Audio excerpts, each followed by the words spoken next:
final segment of the competition. And for those of you who haven't met me earlier, my name is Ruth Kraft. I am a retired judge from New York. And before that, I was a law professor, and I created the business and corporate social responsibility curriculum for NYU. I'm a partner in a New York law firm, and my specialty is labor and employment law. And so you guys have been at it for the last 2 days, and this is the final stretch. So the 90-second presentation has its own very unique parameters. And those parameters are: imagine that you are an employee of the company whose case you have actually been studying. You're at a meeting and people are discussing the issue. However, no one has brought up ethics, and there's a gap in the conversation. You have 90 seconds in which to convince the others attending the meeting that there is an ethical issue or issues that need to be addressed. You do not have to argue for a solution. You shouldn't be talking about law or finance. You just need them to recognize, to see that there is a serious ethical issue or issues. And only one member of your distinguished team will participate. So we are going to do this in the following order: Manitoba 2, the University of Massachusetts, California State University, and last but not least, SUNY Potsdam. Okay, so who is here for Manitoba 2? I am. Okay, and your name is Tristan? Yep. Okay, and I need to turn on a timer, which is, oh, whoops, which is not so easy. Okay, and you are ready, you're good to go. Just a quick question. May I please set the scene a little bit more before I begin my pitch? May you please what? Set the scene a little bit more before I begin my pitch. No, that's not the purpose of the 90 seconds. You go straight into your pitch. Okay, otherwise, we would have to do that for everyone. And you know, there are close to 30 teams here today. So no, Yep, you have to go directly into the pitch, okay? Sure thing. You can begin.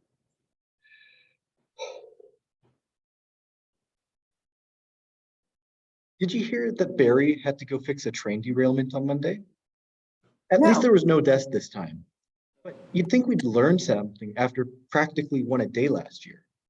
You know, at one point in time, I was so excited to work for Union Pacific. I can remember that first day so clearly. What a dream it was supposed to be. I was going to work for the largest railroad company in the country, the safest and most reliable. That was their purpose then. I thought it would still be our purpose now, but I've seen enough tragedies to know that they just don't care. If only I knew the hell that was in store for me when I first began. I was giving it 110% every single day. Now I find it hard to get out of bed in the morning. I'm so done. I can't find it in me to work, to help out around the house, none of it. I've gone from 110% right down past 70, and now my commitment is completely gone. I tried to raise concerns back in 95 about safety with the higher ups. That's when I found out the hard way. This damn company only cares about one thing: making sure the trains make it on time, no matter the cost, no matter the risk. They don't give a damn about people. They don't give a damn about us. Thank you. Okay, and next we have the University of Massachusetts. Hi, Ruth, that's me. Good to see you again. Hi, Paula. Good to see you again. Long time no speak. Mm-hmm. Go ahead, you're good to go. Okay. Oh. Welcome to our New York Starbucks location, CEO Nanasima. My name is Paulette. I have been a barista for about 2 years while I study at NYU. I originally chose to work at Starbucks because I had heard that employees, or partners as you call us, were offered great benefits and pay and working conditions. But recently, my manager has continued to schedule me for 15 hours a week instead of the 20 hours I was promised, knowing that I need to pay my rent, and on top of that, I have student loans. I also never thought I would have to make such complicated TikTok drinks that just benefit Starbucks but makes our work lives more difficult. I wanted to work at Starbucks because you said you had a culture of belonging, but that's not what my coworkers and I experience when we come to work. I'm not sure if unions are the perfect solution, but I understand why stores have begun to unionize. what I'm really concerned with is how the company has been firing unionized employees and closing stores that have unionized. These actions are not aligning with the authenticity that my generation cares about. You have been a leader in providing benefits to employees and establishing this culture of belonging that allows us to flourish, but your anti-union efforts are damaging your reputation, and all the good you have done in the past is being overshadowed. I think Starbucks should focus on recommitting to their culture of belonging and treating employees with respect. This has to extend to all employees, even those that have chosen unions. If employees see that Starbucks is changing to truly treat us as partners, then employees can reconsider their unionization efforts. To be blunt, you got to put your money where your mouth is. Thank you. Thank you. Okay, and California State University. Hi. Hi, Fernando. There's someone here, Raquel.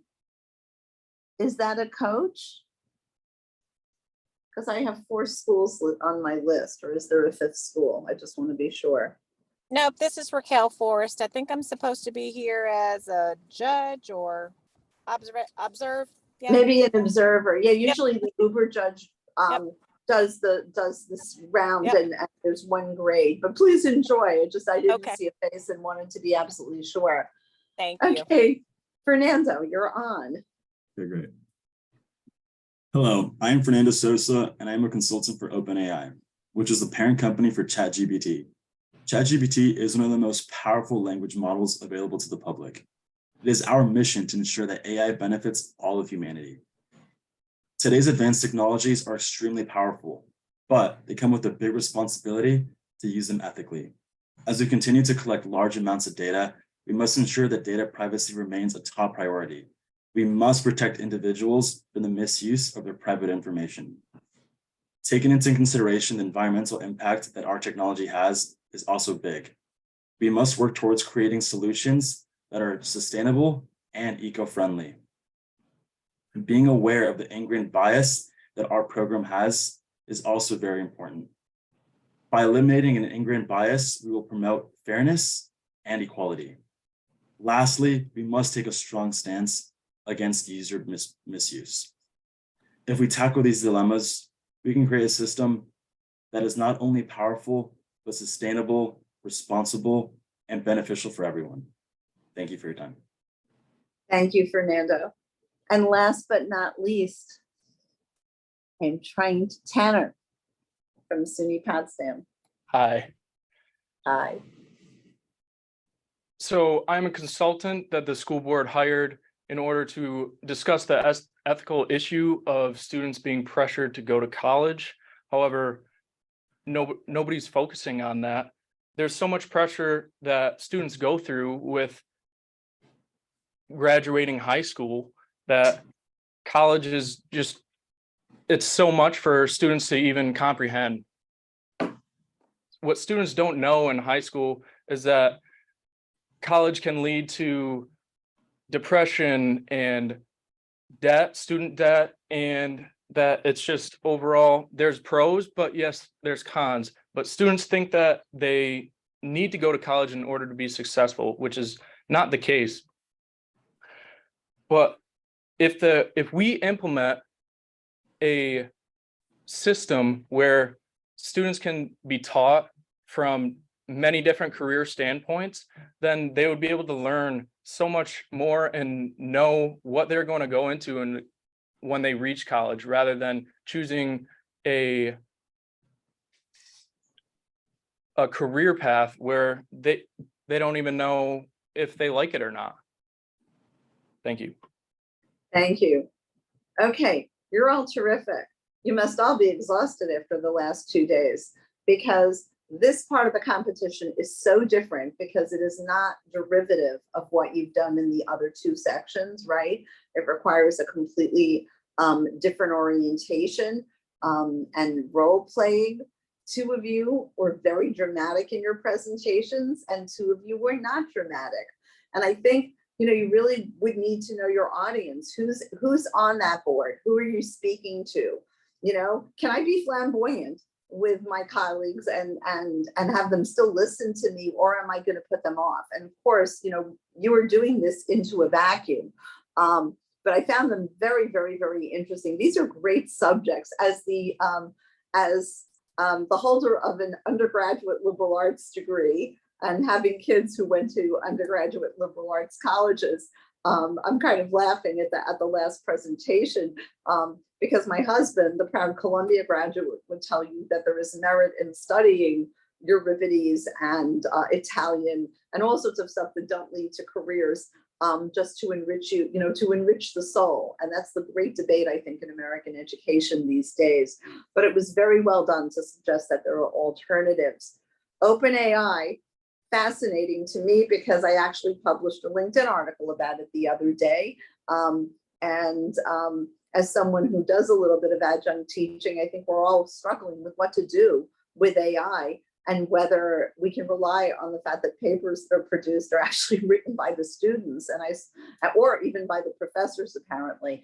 And that is going to be one of the real hot subjects. It's facing us in the professions as well. If we have AI, do I really need as many associates to work for me, to do the work if a computer can do it?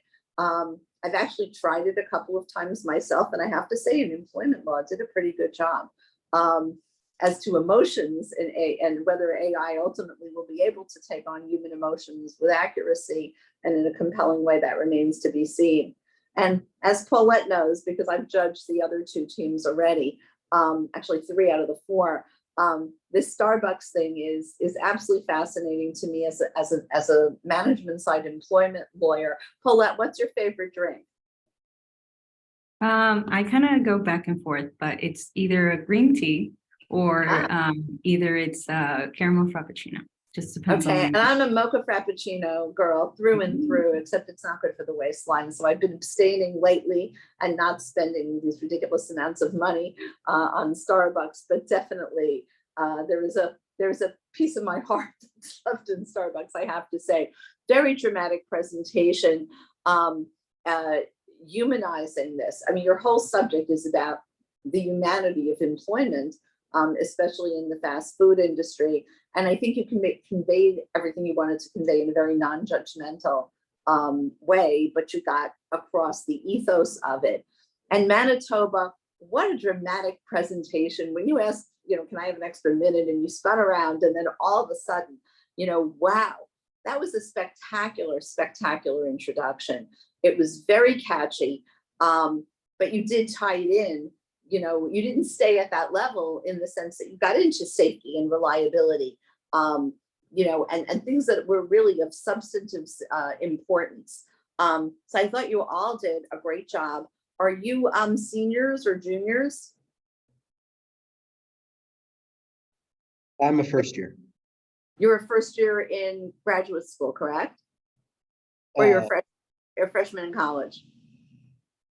I'm a first year at university studying trying to get my bachelor's. Your bachelor, so you're a freshman in our standard. What about you, Fernando? I'm a senior. What are your plans for next year? I'm trying to get a job at an investment firm right now. Good luck. Possibly going back to school after that, but we'll see. Yeah, well, if you're going to do an MBA, obviously most people, my son worked for, I think, 5 or 6 years at Bank of America before he went back. And Paulette, what about you? I'm a junior. 1 more year before the big decision making. And Trevor, and who I have left? Tanner. Yeah, I'm a senior right now. I'm a business major, and hopefully afterward, I would really like to travel, do some sort of traveling and just see places, I guess, and work in different places. And good for you. Good for you. I'm of that generation where we came out of college and went straight to graduate school if you were lucky enough to get in. So I entered the profession at the tender age of 20. And I haven't stopped ever since then. But if you're able to do that, go for it. It's you only live once, and it's all experiential, right? Yep. So anyway, I wish all of you the best of success. I believe that we are submitting our rankings by Sunday. I typically do it very, very quickly. And the winners of the first of all, nobody's a loser in this competition, right? everybody has this remarkable participatory opportunity. We hope that your universities come back next year. It is always fun when you have juniors to then see them, the same people, the next year doing another case study. Let me just ask you, how did you come to select your subject matter? When we were live, and God willing, we'll be live again next year in Cambridge, we always had the chance in the breaks between, 3 teams would present at once, and then we would take the break for at least an hour. We always got to talk to the students about, what are you doing? How did you pick your case? So let me ask you, Tanner, how did you pick this one? Mostly because I could relate to it. Uh-huh. I feel that most college students, or most students coming out of high school, I would say half of everyone in my class didn't have a great idea of what career or what major or school they wanted to go to. And I feel like it was just a stigma that once you graduate, you go to college, but I mean, take just different options. And which is the opposite of the European model, because in Europe, you not only go into a college or a program, but it's a dedicated program. You just don't apply to the University of Oxford. You're applying for PP, politics, in economics, or you're going into law. You're going straight into medical school. And we are one of the few countries in the world that does this quote unquote liberal arts business. Of course, you're talking to somebody who knew at the age of 4.5 that she was going to be a lawyer. But no, it's really true. And my husband, of course, his mother, when he was 3, if he opened the door, she said, "Good morning, Dr. Kraft." And she tried that with 3 kids, and it worked at 2 out of 3. The 3rd one's an MBA. He did not like organic chemistry, but it's a fascinating thing. At what point have you matured to the point of realizing this is what you're going to do? And many people go into law by default, to tell you the truth, because they're not sure what else to do, and it sounds good, right? It sounds like it's a profession. Right. That was not the case with me. I knew very, very early, having one experience with a lawyer at 4.5 when my parents bought a house and I announced I want to be a lawyer. And I think partly because at that time women did not go to law school, and I'm in the last class of 15 women and 150 men, that everyone's saying, no, you don't want to do that. You want to be a high school teacher if you're really smart, or maybe an assistant principal. I think it really made me say, no, this is what I want to do. And I had a high school teacher, when they went around the room and said, what are you going to be when you grow up? And people were saying doctor and lawyer and, accountant or whatever. And all the girls said, oh, teacher, or I don't know. And I got and I got really upset that he seemed to have this double standard. So when he got to me, I was the second to last in the circle. I said, I didn't say I want to be a lawyer. I said, I'm going to be a lawyer. And he snickered. And I'm telling you, I think that was the end. I was going to be a lawyer, and that was it. So anyway, and Paulette, what are your plans? So we kind of debated on a few topics. One of them was also to possibly do one for octopus, and discuss like farming of octopus, since they've been found to be like sentient beings. And however, another team that was competing in IBEST was also planning on doing that one, since it's sustainability. And at the time, this was back during like the fall season, when I was talking to Professor Merton about this, and I mentioned that there were, I can't remember if I either said the Starbucks unions or the Amazon unions. Yeah. And so we ended up considering that as we went forward, and that's how we ended up choosing the topic. And Starbucks is very catchy because your graphics were spectacular, right? Thank you. It was really, and you personalized it from the begining in ways that were really, really, really interesting. Amazon, really fun my son, full disclosure, my son was a product manager and then a senior product manager, whatever they call them at Amazon, for 6 years. And I think Starbucks is very catchy because everybody has been into a Starbucks. Everybody has ordered that mocha latte. Everybody has waited online and watched the foamers go and seen, the same people in the store repeatedly, as opposed to, do I know as a lawyer, as an affluent woman, what it's like to be in an Amazon warehouse? So I think it really had a good, resonance for people. It was an excellent choice of subject. A lot of times you live and die in this competition by the subject matter you select, and also your professor is excellent. And what about you, Fernando? How did you come to select OpenAI? So we chose OpenAI because it's such a hot topic right now, especially last semester towards the end of schooling semester. Like OpenAI blew up all over TikTok, Instagram, and Twitter. It's all people were talking about, and they're saying, "Oh, you can, use this to type in help for your homework or ask it to do any task you want it to do."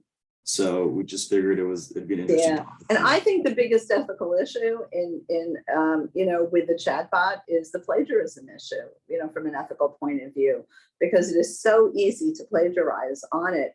And I know one of the issues facing the universities now is, do you run every single student's paper through OpenAI, to see, to the various search engines now to see what was plagiarized. And if somebody has 4 words in a row, it is pulling it as plagiarism, and how many words are there as you're describing a subject matter, where it would really, is it real plagiarism, or is it just, look alike, sound alike, but we're saying that same concept?